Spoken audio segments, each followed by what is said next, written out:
إن الحمد لله نحمده ونستعينه ونستغفره ونعوذ بالله من شرور أنفسنا ومن سيئات أعمالنا من يهده الله فلا مضل له وما يضلل فلا هادي له أشهد أن لا إله إلا الله وحده لا شريك له وأشهد أن سيدنا محمدا عبده ورسوله لا نبي ولا رسول بعده اللهم صل وسلم وبارك على عبدك ورسولك محمد وعلى آله وأصحابه أجمعين أما بعد فيا عباد الله أوصيكم وإياي نفسي بتقوى الله وطاعته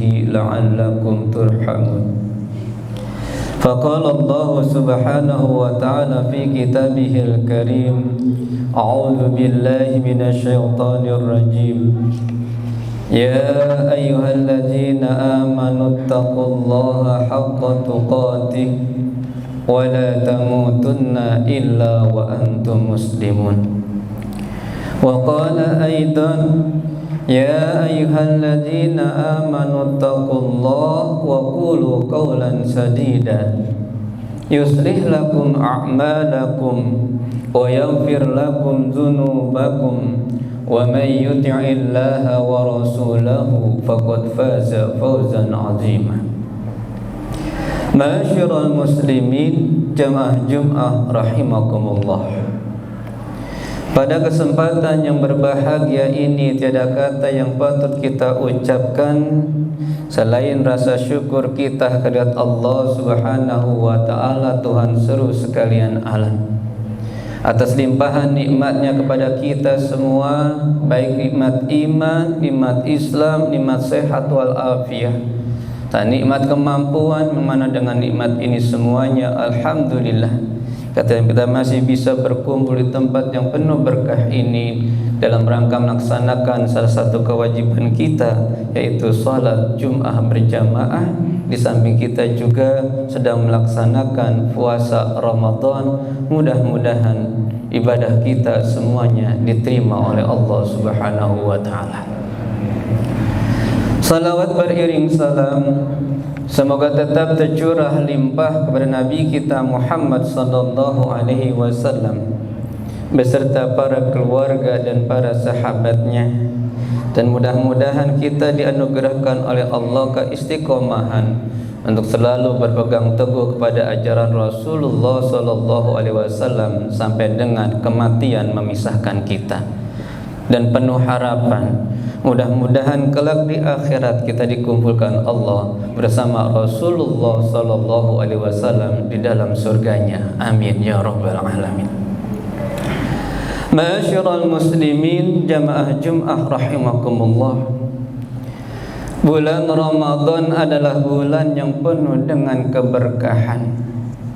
Kata berkah sendiri mengandung makna ziyadatul khair, yaitu bertambahnya kebaikan. Harta yang berkah adalah harta yang membawa pemiliknya kepada kebaikan. Rumah yang berkah adalah rumah yang membawa pemiliknya atau penghuninya kepada kebaikan. Dan kebaikan adalah standarnya Allah Subhanahu wa ta'ala. Dengan artian bulan Ramadan Allah hadirkan kepada kita sebagai kesempatan buat kita untuk mencari kebaikan-kebaikan di dalamnya. Tentu saja dengan cara meningkatkan daripada ibadah kita, di samping memperbaiki kualitasnya. Bulan Ramadan juga dikenal dengan bulan Al-Quran atau Syahrul Quran, karena memang bulan Ramadan Allah pilih sebagai waktu yang tempat diturunkannya Al-Quran oleh Allah Subhanahu wa ta'ala sebagai hudan lil muttaqin, petunjuk bagi orang-orang yang bertakwa.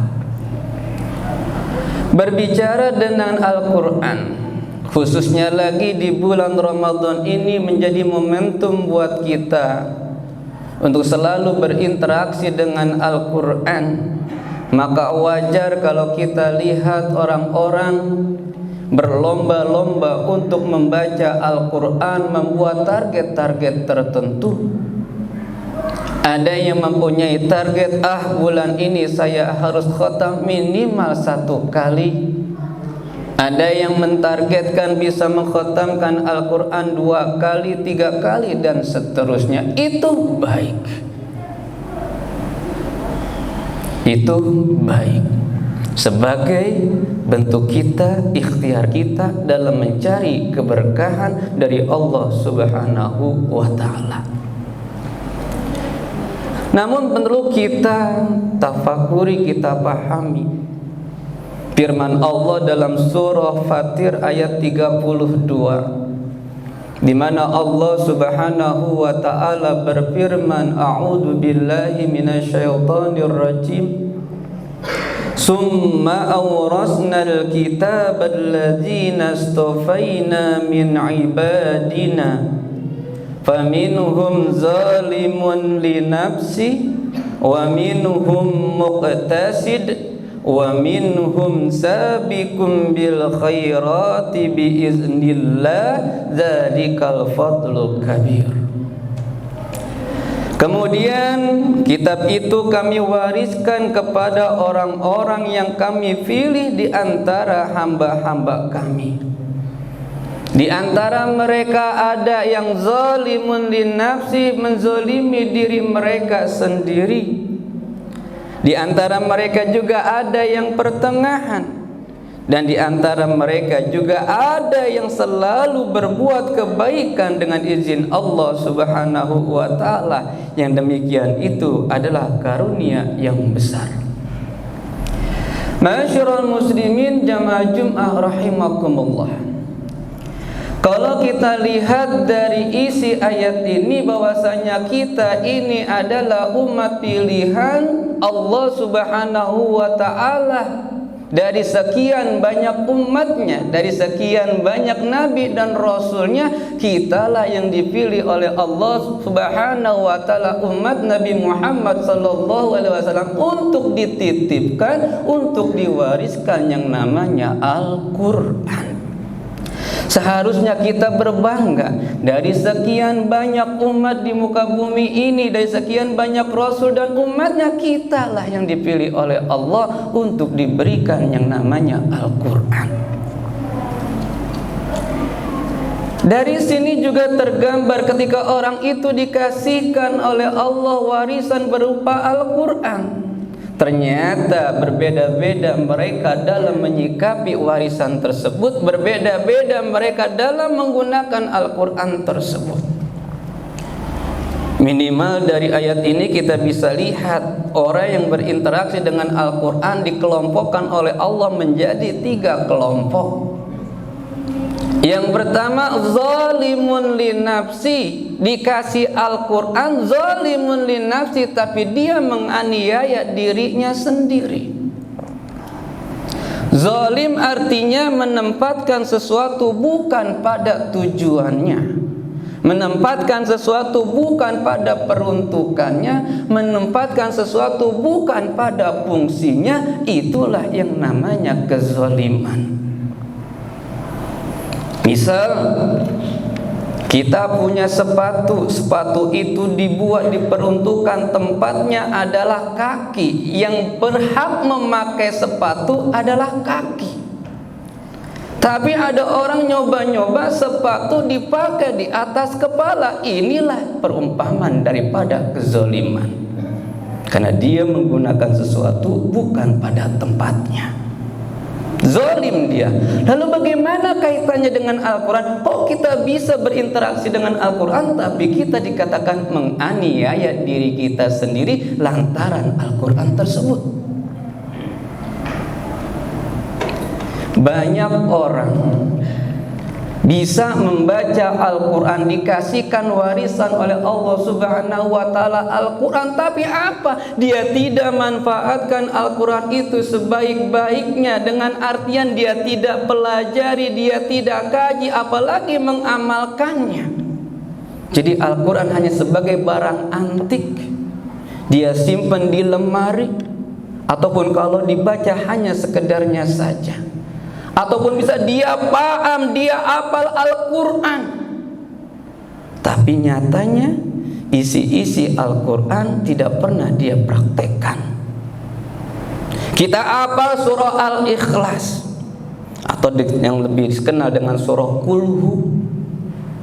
Kita paham dari surah ini, kita diajarkan oleh Allah Subhanahu wa ta'ala untuk berlaku ikhlas, terutama dalam beribadah kepada Allah Subhanahu wa ta'ala, karena syarat diterimanya ibadah kita adalah satu, ikhlas karena Allah Subhanahu wa ta'ala. Kita paham, kita hafal ayatnya, kita hafal surahnya, tapi dalam kenyataannya hafalan kita hanya sekedar hafalan. Makna, maksud, tujuan dari surah Al-Ikhlas itu sendiri kita tidak pernah mengaplikasikannya, kita tidak pernah pakai. Ketika beribadah banyak motivasi, ada tujuan-tujuan lain selain pada Allah Subhanahu wa ta'ala. Ada yang membaca Al-Quran tujuannya apa? Pengen dilihat orang, biar dikatakan pandai, atau dia mengajarkan Al-Quran biar dapat pemasukan, lain sebagainya. Puasa biar dikatakan orang yang kuat, rajin ibadah biar dikatakan orang soleh, rajin sedekah dikatakan orang dermawan. Berarti ini semuanya tidak sesuai daripada ajaran surah Al-Ikhlas yang mengajarkan kita untuk berlaku ikhlas dalam beribadah. Inilah kategori orang yang zalim dengan Al-Quran. Ma'asyiral muslimin jamaah Jumat rahimakumullah. Golongan yang kedua, muqtasidun, orang yang pertengahan. Ibarat orang dagang, yang namanya dagang pasti mengharapkan yang namanya keuntungan. Nah, orang ini muqtasid, dia tidak untung, dia tidak rugi. Berarti orang ini ada di tengah-tengah, sekedar balik modal. Artinya apa? Ketika dia berinteraksi dengan Al-Quran, dia membaca Al-Quran, dia memahami Al-Quran, dia mengambil manfaat dari Al-Quran, tapi apa? Egois dia, hanya untuk dirinya sendiri. Orang lain gak pernah diajak, orang lain gak pernah dibagi. Dia pengen mendapatkan kebaikan hanya untuk dirinya sendiri, gak mau berbagi dengan orang lain. Suaranya bagus, bacaannya bagus, diminta dia untuk mengimami karena di situ tidak ada orang yang lebih bagus bacaannya, diminta dia untuk jadi imam, tapi dengan penuh alasan dia tolak. Suatu daerah kekurangan guru ngaji, ada anak-anak nggak pada bisa ngaji, diminta dia karena bacaan bagus, Al-Qurannya bagus, diminta dia untuk mengajarkan Al-Quran, dia nggak mau dengan alasan nggak ada waktu, sibuk dan lain sebagainya. Dia hanya mementingkan diri sendiri tanpa mau berbagi dengan orang lain. Inilah yang disebut dengan muqtasidun, nggak rugi, nggak untung. Golongan yang ketiga, sabiqum bil khairat biiznillah. Orang yang selalu bersegera untuk mencari kebaikan-kebaikan. Dalam artian ketika dia berinteraksi dengan Al-Quran, dia baca Al-Quran, dia tadabburi Al-Quran, dia pahami Al-Quran, setelah paham langsung dia praktekkan. Terutama untuk dirinya sendiri, dia latih. Oh, Al-Ikhlas mengajarkan saya untuk berlaku, dia ikhlas. Di dalam ayat Al-Quran diperintahkan puasa untuk melatih kesabaran, dia praktekkan, dia sabar. Tapi dia juga enggak egois. Apa yang dia dapati dari Al-Quran dia bagikan kepada orang lain, dia ajak orang lain, ayo sama-sama kita ikhlas, ayo sama-sama kita bersabar. Inilah orang yang beruntung. Sabiqum bil khairat, selalu berlomba-lomba berbuat kebajikan. Ma'asyiral muslimin rahimakumullah. Kalau kita lihat dari 3 ciri kelompok tadi, orang yang berinteraksi dengan Al-Quran, yang pertama orang yang zalim terhadap dirinya, ini adalah karakter. Ini adalah akhlak, ini adalah tingkah laku. Muqtasid yang sedang-sedang aja, artinya apa? Orang ini nggak mau kerja keras, nggak mau susah payah, yang penting cukup saya aja, orang lain masa bodoh. Ini juga karakter, ini juga tingkah laku, ini akhlak. Dan orang yang ketiga selalu mengajak orang berbuat baikan, berlomba-lomba dalam kebaikan, ini juga karakter, ini juga akhlak. Apa maknanya? Ternyata ketika kita berinteraksi dengan Al-Quran, nggak hanya cukup kita bisa baca Al-Quran, di situ harus ada yang namanya pendidikan akhlak. Dengan artian Al-Quran yang kita baca harus mendidik akhlak kita. Jangan kita hanya berbangga bisa baca, jangan hanya kita berbangga bisa menghafal Al-Quran, tapi tidak ada asarnya sama sekali, tidak ada bekasnya sama sekali dengan kebagusan akhlak kita. Dengan arti kata lain, Al-Quran dikatakan berhasil kita baca tatkala kita baca ada sedikit perubahan dari akhlak kita. Yang tadinya mungkin kita malas-malasan dalam ibadah, di Al-Quran diajarkan harus berlomba-lomba kebaikan, dia semangat. Kita diajarkan Al-Quran untuk ikhlas, dia praktekkan untuk berlaku ikhlas. Ini adalah akhlak. Maka Al-Quran dikatakan berhasil apabila memberikan bekas yang bisa dilihat, yaitu perubahan pada akhlak orang yang membacanya.